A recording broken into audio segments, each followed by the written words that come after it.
This is the big one. In this video we'll discuss everything you need to know for picking up Chrono Warden Preservation Evoker in M+. I recommend watching the video from beginning to end because we are discussing critical interactions between your abilities and your talents along the way. But if you're already quite experienced or are looking for very specific snippets of information, use the timestamps in the description to find what you're looking for. Let's begin with your most important rotational abilities and core talents. At the core of Evoker gameplay is the spell Echo. If you cast Echo on a player, your next healing spell will heal them at 105% effectiveness, even if you did not directly target them with this spell. However, if you do target the player who has the Echo, the spell will effectively heal them twice. As a basic rule, you always want to use Echo before your heals. Only under rare circumstances do you want to heal without previously applying Echo. We'll discuss how to integrate Echo with your other healing spells in the combos section. Apart from hard casting Echo on individual targets, you can also use Temporal Anomaly to apply Echoes. Temporal Anomaly shoots out a rotating orb of bronze magic in a straight line away from your character, applying Echo to all targets it hits. It's quite important to position yourself in such a way that you can hit all of your team members with this orb. Incidentally, this is also the main reason why it really annoys evokers when party members stand at max range, as the orb will then either hit only the melee camp or only the ranged players. It's important to note that the echoes applied by Temporal Anomaly are significantly weaker than those applied by Echo itself. For that reason, you often want to use Temporal Anomaly echoes for maintenance purposes, such as applying Reversion or Dream Breath, while you want to use your real echoes for healing high amounts of incoming damage. Let's start with Reversion. Reversion is a heal over time effect, healing for a moderate amount over a relatively long duration. However, the main power of Reversion lies not in its direct healing, but is instead hidden within your talents. First, each target affected by your Reversion will benefit from Grace Period, increasing their healing taken by 10%.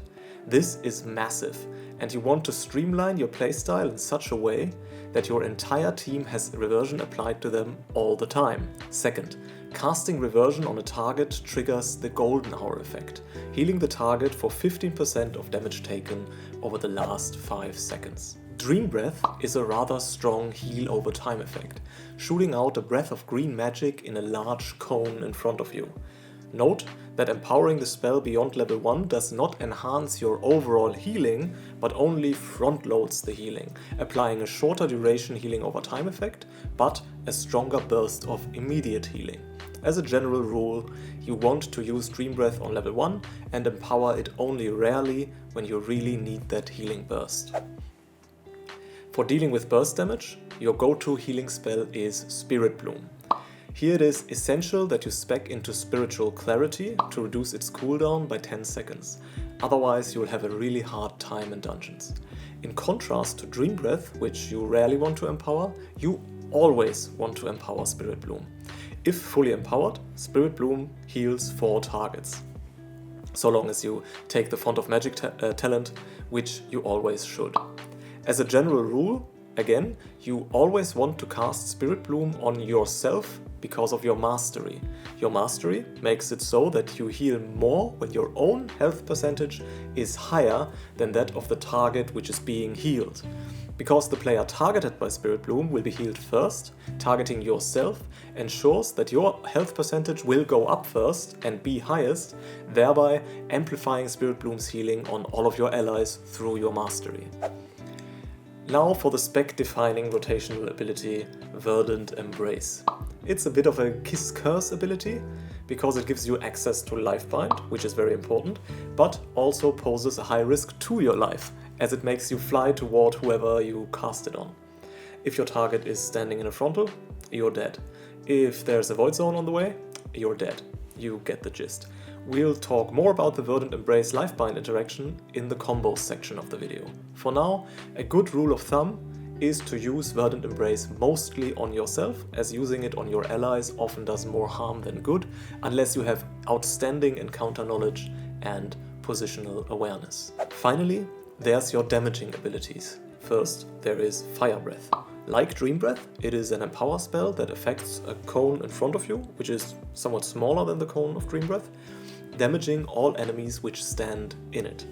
Fire Breath deals a lot of damage and you want to cast it whenever it is ready. However, Fire Breath also heals when you run the talent Life Giver's Flame, which heals allies for 80% of damage done. This is very powerful on large trash pulls and can serve as a burst healing cooldown in and of itself. However, on smaller pulls, it is just a moderate additional heal. Again, as a general rule, you always want to fully empower Fire Breath because of the Leaping Flames talent, which causes your next Living Flame to hit up to 5 targets, depending on empowerment level. At last, we get to Living Flame, which is another core rotational ability with much potential, but also much potential for misuse. First, you always run the Life Spark talent, which gives you a chance that your reversion ticks make the next Living Flame an instant cast. This, by the way, is an additional reason why it is essential to keep reversion on your entire group at all times. If you keep reversion up, you will have tons of Life Spark procs so that you can use Living Flame instantly all the time. What's special about Living Flame is that you can cast it on both your allies as well as your enemies. If cast on an ally, it is a powerful heal which, when used in conjunction with Echo, fully heals the target most of the time. If used on an enemy, it does a high amount of damage. Especially when combined with Leaping Flames, you can use Living Flame to deal tons of damage. Quite often, you want to use Fire Breath and then immediately fire off 5 Living Flames into the enemy pack. As a general rule, you never want to hardcast Living Flame on your allies without a Life Spark proc. Only hardcast Living Flames on enemies when you have reversions up, there's nothing to heal, and you want to focus on dealing damage. These are your core healing abilities. If you wonder where Spirit Blossom is at, it's useless. I don't even have a keybind for it. Moreover, we did not discuss Disintegrate. If you spec into Energy Loop, which I recommend, use Disintegrate to regenerate mana whenever you can. Next, we will briefly discuss your main cooldowns, for which Tip the Scales takes center stage. As a base ability, it just makes your next empowerment spell instant cast, which is strong, but it draws most of its power from the Crodo Warden hero talents. First, it activates Temporal Burst, granting you a massive haste buff, and second, it makes subsequent empowered spells apply Threads of Fate to your teammates, boosting their damage. Because of these strong buffs, you want to maximize your Tip the Scales usage, basically using the ability on cooldown. However, it can make sense to hold off on using Tip the Scales to align the use with a Bloodlust window or another situation where you know your DPS players will be using their cooldowns, for example on a boss pull.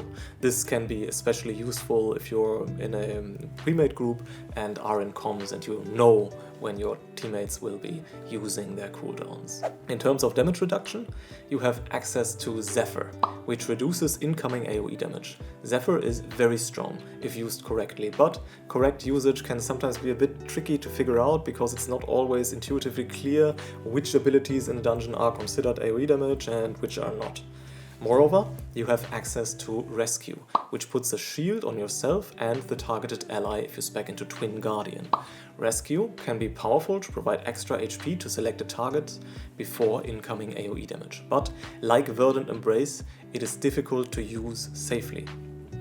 Finally, there is Time Dilation, which can be useful to mitigate damage spikes or to save a low HP target from an AoE burst. A bit like pain suppression. However, be careful that Time Dilation only staggers the damage, meaning that you will need to focus more strongly on healing the target after Time Dilation has run out. In terms of self-sustain cooldowns, you can activate Obsidian Scales for a 30% damage reduction, as well as Renewing Blaze. Both of those are very powerful and you should use them frequently when taking damage. Also, Hover reduces the damage taken by 30% for a short duration due to temporality. This can be quite powerful when, for example, a big burst AoE hits, like for example the dousing breath of the second boss in the Darkflame Cleft. In terms of utility, you provide Cauterizing Flame, which can dispel bleeds and is very useful in this season. Moreover, you provide a knock up in Tailswipe as well as a knock back in Wing Buffet. As a first major healing cooldown, Rewind does exactly what it says. It rewinds damage taken by your teammates in the last 5 seconds. Rewind is a good panic button for evokers when your group has taken a lot of damage and you have no healing ramp prepared. I would advise to not use Rewind as part of your core rotation and instead reserve it only for situations in which you have made a rotational mistake, leaving you without an answer for incoming damage. As your second healing cooldown, you have Emerald Communion, which heals yourself and, if you have full HP, also starts healing one of your party members. In isolation, Communion is not a very strong healing cooldown and instead must be appropriately set up with Lifebind, which we will discuss in the combos section. Finally, you have Stasis, a spell that, upon activation, stores the next 3 spells you cast in a time loop, allowing you to reactivate Stasis again within the next 30 seconds, and then releasing the stored spells. If you maximize the power of the spells stored within Stasis, as we will discuss in the next section, it is an extremely powerful healing cooldown. We will now dive into the synergistic interactions between your individual abilities.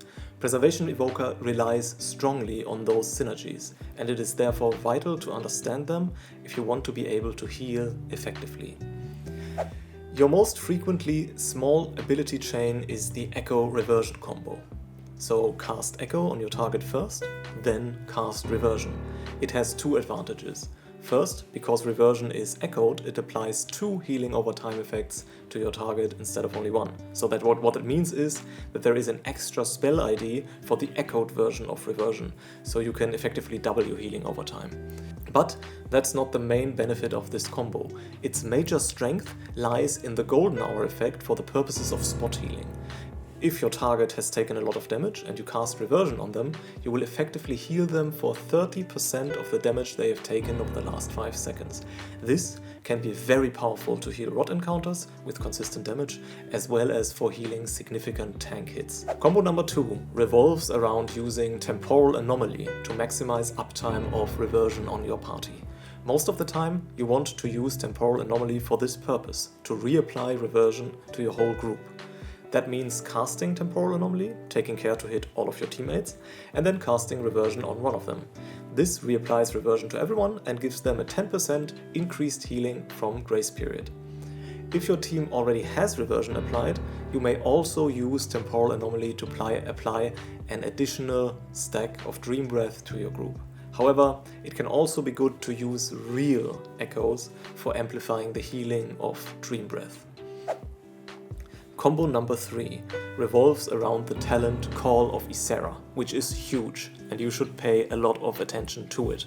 Essentially, the healing of your next Dream Breath or Living Flame are enhanced after you cast Verdant Embrace.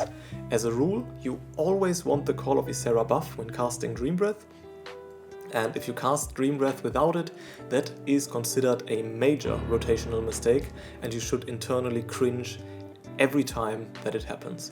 I also recommend getting a very simple weak aura that tells you in the middle of the screen whether or not you have the Call of Ysera buff active. Of course, you can apply echoes or use Temporal Anomaly after casting Verdant Embrace and before casting Dream Breath to amplify its healing, because the Call of Ysera buff lasts for quite a long time.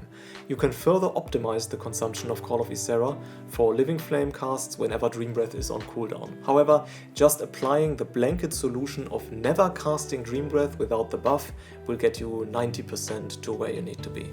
For combo number 4, we have a very strong AoE burst healing combo for your team. It begins by casting Fire Breath at full empowerment at the enemy pack, which gives you the Leaping Flames buff. You can then shoot out 5 empowered Living Flames at your party.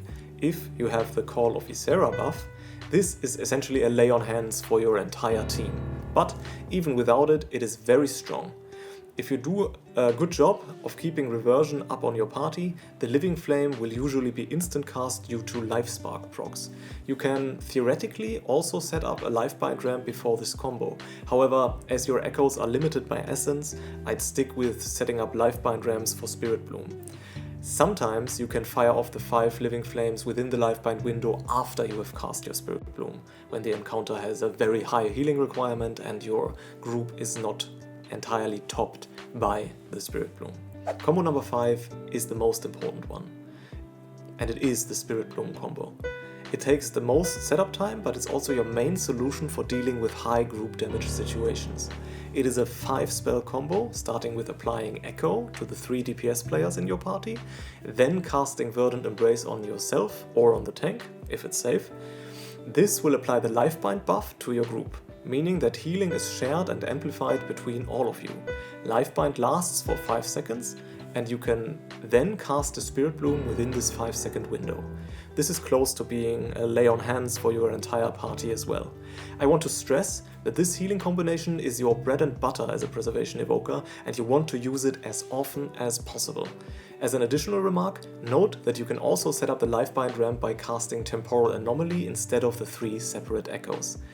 The overall healing throughput of Spirit Bloom will be weaker than with the real echoes, but it is better than hard casting Spirit Bloom without Lifebind at all. For combo number 6, you can essentially do the same combination of abilities paired with Emerald Communion instead of Spirit Bloom. That is, cast 3 echoes, Verdant Embrace for Lifebind, and then cast Emerald Communion. When Communion is set up in this way, it will be an extremely powerful group heal, because the insane HPS it puts on yourself is replicated on your teammates at 40% via Lifebind. However, this combo does not come so easily during normal gameplay, and that is because Spirit Bloom is only on a 15 seconds cooldown and you don't have enough essence to set up a full Lifebind Communion ramp during this downtime. Thus, every time you ramp up, Spirit Bloom is usually ready, and using Communion instead would be wasted. This leaves you in a bit of an awkward spot. A way to escape this is to ramp Communion with Temporal Anomaly instead, which is still very strong healing, despite the lower effectiveness of Lifebind in this scenario. If you really need insane burst healing, you can also combine the two, so ramp up with Echoes, apply Lifebind, then use Communion, and after Communion ends, cast Spirit Bloom. Be careful to cast Communion first, because it dramatically loses its power when the 5-second Lifebind window ends, whereas Spirit Bloom retains most of its potency even without Lifebind. Combo number 7. Now we're getting to the good stuff with the Stasis combo. Man, this video is getting long, but I guess that's what we all signed up for. As mentioned before, Stasis stores 3 healing spells. In 99% of the cases, the combination of abilities you want stored in your Stasis is the same. That is, your 3 most powerful spells. Thus, we usually set up Stasis by pressing it and then casting a fully empowered Spirit Bloom into Temporal Anomaly into Dream Breath. Use Dream Breath on level 1 almost always here, because otherwise releasing the Stasis will do pointless overhealing. This is the optimal cast sequence due to temporal compression, which reduces the cast time of your empowered spell for each bronze spell you have cast in advance. Because we want to cast an empowered Spirit Bloom, but not an empowered Dream Breath, always cast Spirit Bloom first. Otherwise you will consume your temporal compression on Dream Breath, which is a very short cast anyway, and then you will be stuck casting a very lengthy Spirit Bloom, which is especially problematic on encounters where there is a lot of burst damage going on and you need to move while healing. So for example, the Azerite extraction casts in Motherlode, or the third boss in Cinderbrew, Midori, who does the Stouting Spout, or how it's called, something like that. Now there are 2 more things to think about when using Stasis. First, you want to use Verdant Embrace before casting and also before releasing the Stasis, so that the Dream Breath stored in it benefits from Call of Ysera. Second, don't forget that you should also set up the Lifebind ramp with Echo Verdant Embrace before releasing the Stasis, as a Spirit Bloom is always stored in it. Finally, you will find that Dream Breath is not always ready when you want to use Stasis, and it's absolutely okay to use Stasis without it. The most important thing is that Stasis always contains the Spirit Bloom. You can then fill the stasis with Verdant Embrace and Temporal Anomaly, for example. Now we move on to your healing rotation. By the way, this video was a lot of work, and if you're enjoying it, if you find it helpful, please leave a like and also consider subscribing to my channel for much more content that is to come. As for the rotation, the healing rotation of Preservation Evokers is less about following a strict guideline and more about efficiently chaining your spell combos to create a consistent healing package. Therefore, this section does not provide a specific set of spell sequences because Preservation Evoker really can't be planned out that well in this way, but the section instead is a commentary style section that explains these concepts using real examples. Okay, so this is the first healing example, and we'll be discussing the Sir Brownpike pull in Priory of the Sacred Flame in the end. The boss mob, mini-boss, does a relatively high amount of pulsing AoE damage to the entire team, and you will have to cycle through your combos rather effectively in order to be able to heal it well. So let's see how we do this. You can see that I do not have Communion available, but I do have Rewind and I do have Stasis. So you can see immediately on pull, the group starts taking damage, and I prepare with a fully channeled Fire Breath, and you will see that the Fire Breath heals for quite a lot because it will hit 5 different enemies. So here we go, and you see the group is topped simply from putting the Fire Breath damage onto the enemies. Now you can see I have my Leaping Flames proc, so I will shoot 5 Living Flames the next time I cast Living Flame, and I also have a Life Spark proc, which tells us that the next Living Flame will be instant cast. So now we go Temporal Anomaly, apply Reversion, because the group did not have Reversion on it, so it's very important that everybody has it for the 10% increased healing effectiveness. Now Echo, Echo, Echo, prepare the Lifebind ramp for my Spirit Bloom, ideally Stasis Spirit Bloom. Lifebind with Verdant Embrace and cast Spirit Bloom. Now, I cancel this Spirit Bloom because all of us have full HP, so it was a little bit mistimed, but I somehow expected that more damage would be going out on the group. So I cancel the Spirit Bloom and now cast it. It's not optimal because the Lifebind window has just run out, but it would not have been optimal to finish the cast either. Now you can see the footmen are dying at this exact moment that I cast the Spirit Bloom, so the group will drop low immediately. I'm already casting my Temporal Anomaly, and I would expect to shoot the Living Flame, right? You remember I have the Leaping Flames proc remaining, and I shoot them out with the Temporal Anomaly for some relatively high amounts of healing. Now Echo Reversion combo, because we took a lot of damage. You can see it healed quite a lot on me, and there's nothing other in terms of big AoE group healing that I can do right now. I do a Lifebind. It's not a perfect setup, but in terms of being staffed for being able to set up a big Spirit Bloom heal, for example, that's okay. Echo Reversion and Temporal Anomaly Dream Breath. And now it would be time to start setting up my Spirit Bloom combo with Echoes again. Echo, Echo, Echo, Lifebind, and cast a fully empowered Spirit Bloom. Actually, that's a bit of a mistake. What I should have done instead of casting the Spirit Bloom is releasing the Stasis, because now the Stasis will auto-release in 6 seconds and we might not be low for that. So I have this weak aura, but sometimes it can still be difficult to keep track of the Stasis. You should make it a habit to really think about, oh, I have Stasis, and I can release it instead of casting a spell which will then be on cooldown. Reapply Reversion and spam some Disintegrate for mana, because you can see my mana is quite low. My Stasis gets released somewhat unexpectedly for me, and the mini-boss is dead. Okay, so for our second healing example, we will be talking about the Candle King encounter. You can see we're not in the most comfortable situation. We don't have Communion, we don't have Rewind. By the way, Rewind is there's a bit of a bug going on where it doesn't do anything on the Candle King, so you press the button and nothing happens. That makes Evoker obviously quite a bit weaker on this fight. And luckily we have Stasis just about to rotate back off cooldown. So let's see how we proceed going on with this fight.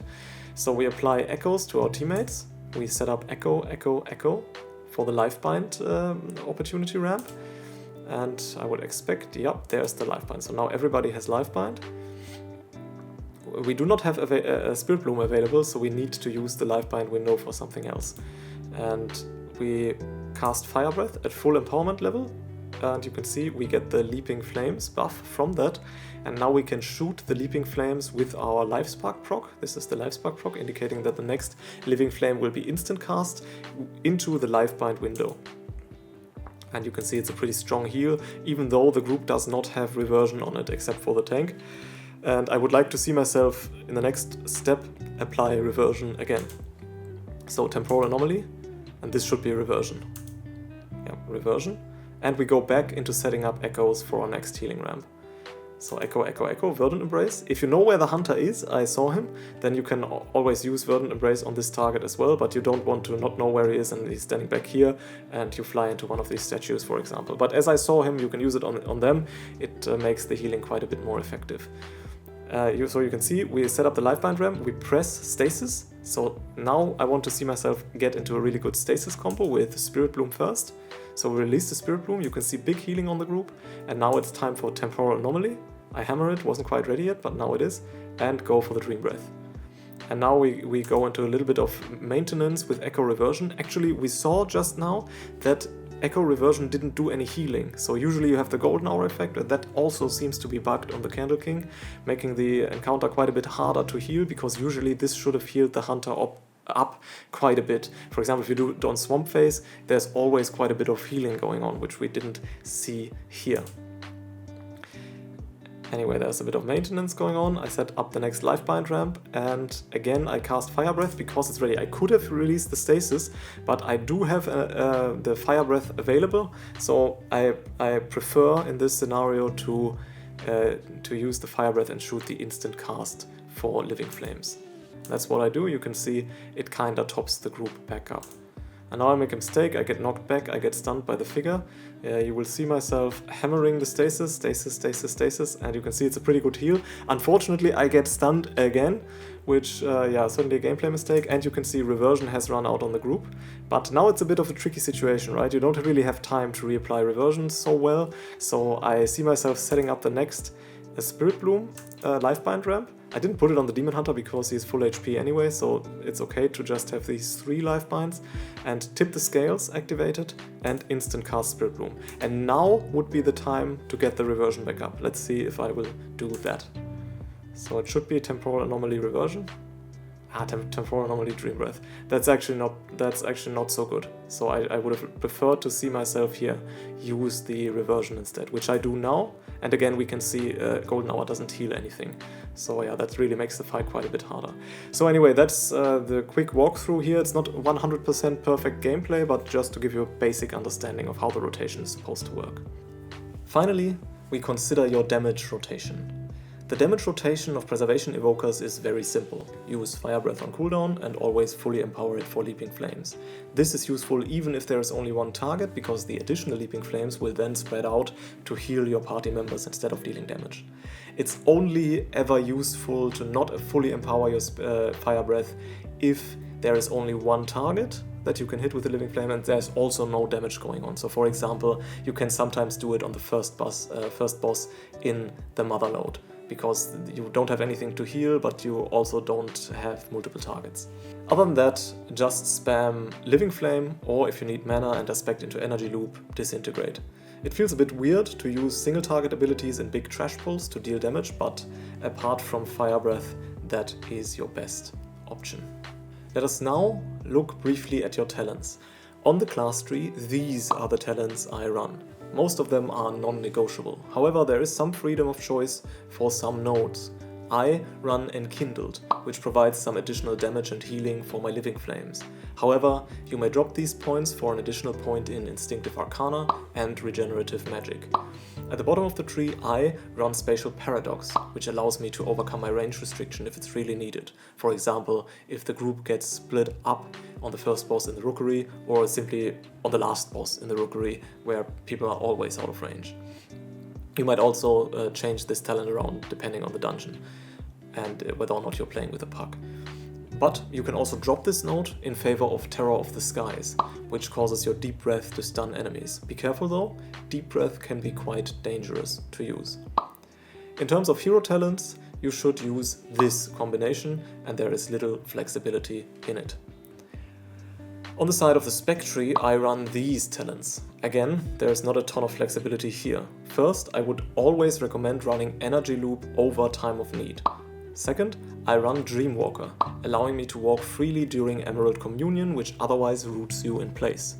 For very high keys, you might consider Rush of Vitality instead.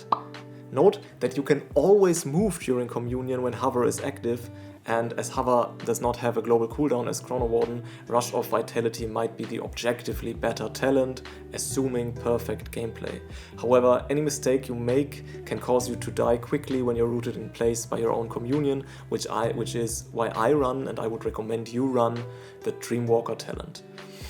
Finally, I have seen some people run Exhilarating Burst over Call of Ysera, but I'm not really sure how good that is. You can find the import strings for my talents in the video description.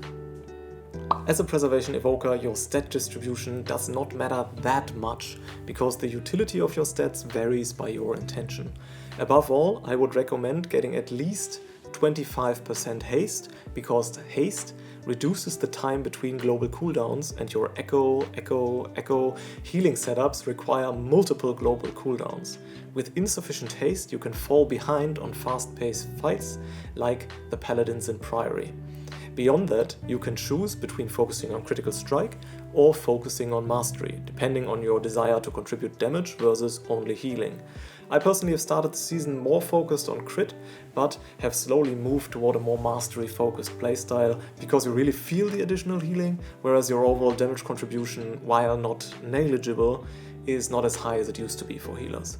However, for the most part, item level is king, so if you get a good piece with versatility, for example, that's also totally acceptable. In terms of trinkets, Mr. Pick-Me-Up is the undisputed best trinket for you. And as a second trinket, multiple variations are fine. What I use myself and often see used by others is Bjorin of the Candle King, which applies a damage absorb to an ally, something that's missing from your toolkit and can make you feel like a poor man's Oracle Priest for a few seconds. Other than that, you might use Reverb Radio, Carved Blaziken Wax, or Signet of the Priory. For embellishments, I would recommend running Ascendance on a crafted weapon, as well as Writhing Armor Banding to amplify its effects. We will now conclude with some quick-fire general advice.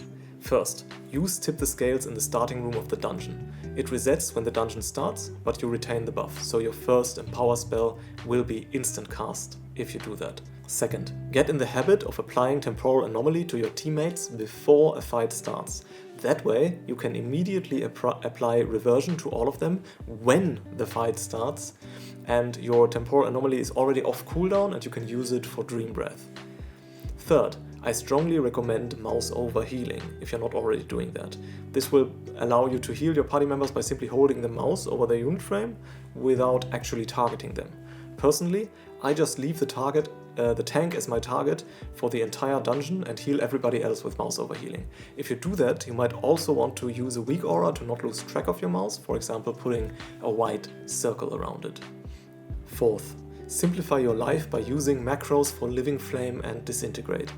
As I said, I always target the tank, and I have written macros for myself that will cause these abilities to attack the target of my target. Thus, I just need to press one button, and these spells will go on the target of my tank. This strongly reduces mental load when healing, allowing me to deal damage more effectively. Now, you will have the odd tank who's suddenly targeting himself during a fight or doesn't have a target at all, which messes with this approach a little bit, but it happens rarely, and it's always a bit of a funny moment because I'll be like, what are you doing? Fifth, I recommend getting into the habit of using your hover without actually moving. If you do not press any directional movement keys when applying hover, you will simply leap into the air and your character will not move. Thus, you can get the benefit of casting spells while moving, as well as the damage reduction when hover is applied. But you don't need to take the risks associated with somewhat uncontrolled character movements, such as dying to ground effects or accidentally pulling additional enemies. Finally, use Oppressive Roar at the beginning of pulls. Make this a habit, as it will help your team control the pack. It's actually quite strong, and I myself use it much too infrequently. Alright, that was my comprehensive Preservation Evoker guide. I hope you found it useful, and I hope I could give you a little bit of insight into this cool class. This video was a ton of work, so if you found it helpful or entertaining, please give the video a like and consider subscribing to my channel. I have a lot more healing content planned for this channel, and it would be great to have you on board. Thank you for watching, everybody, and see ya.